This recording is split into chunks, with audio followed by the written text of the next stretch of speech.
CAG ने जो audit report पेश की है वो काफ़ी चौंकाने वाली है। और रिपोर्ट इतनी चौंकाने वाली है कि जो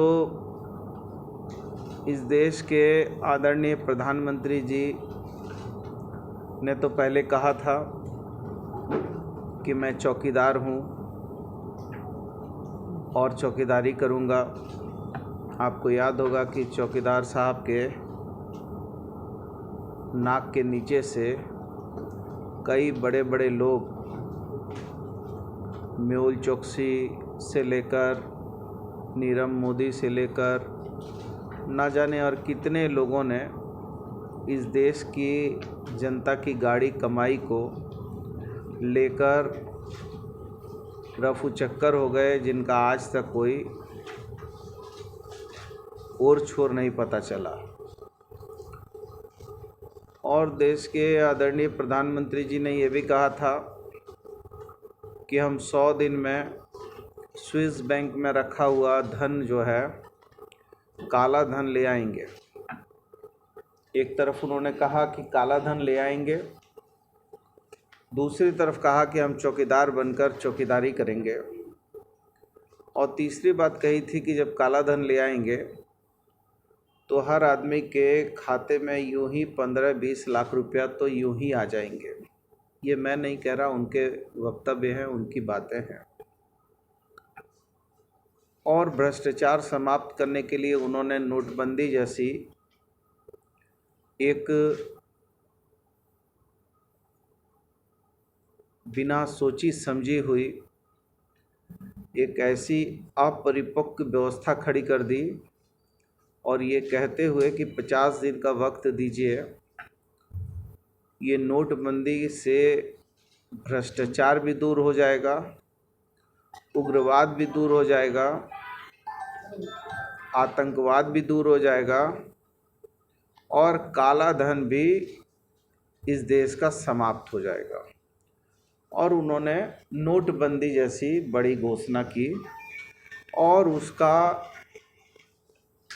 यही फलाफल हुआ कि खोदा पहाड़ और निकली चुईया। उसके कोई भी आउटपुट नहीं निकले। जिस आउटपुट के लिए उन्होंने कहा था कि हमको आप चौक में 50 दिन का वक्त दीजिए, यदि हम नहीं कर पाए तो आप चौक में जो सज़ा दीजिएगा उस सज़ा का हम हकदार होंगे। तो उन्होंने आर्थिक व्यवस्थाओं को सुदृढ़ करने के लिए ऐसी बातों को जनता के बीच में भ्रामक प्रचार किया। लेकिन सच्चाई ये रही कि नोटबंदी से न काला धन आया, न भ्रष्टाचार मिटा, न उग्रवाद में कमी आई, न उग्रवाद आतंकवाद में कमी आई, बल्कि ये हुआ कि गरीब और गरीब हो गए और अमीर हो गए, और आम लोगों का पैसा को बैंक में रखकर बड़े पूंजीपतियों के हवाले कर दिया गया। तो ये समझ में आता है, एक सोची समझी बड़ी साजिश के तहत ये पूरा जो है एक बड़ा महा घोटाला हुआ। और हमारे नेता आदरणीय राहुल गांधी जी ने भी सदन में भी कहा कि वो 20,000 करोड़ रुपए किसके हैं, जिसकी अभी तक कोई पुष्टि नहीं हुई। और उसी बीच में 9 अगस्त को कैग ने लोकसभा में अपनी ऑडिट रिपोर्ट रखी, जिस ऑडिट रिपोर्ट में गंगा जमुना हाईवे बनाने के लिए कैबिनेट ने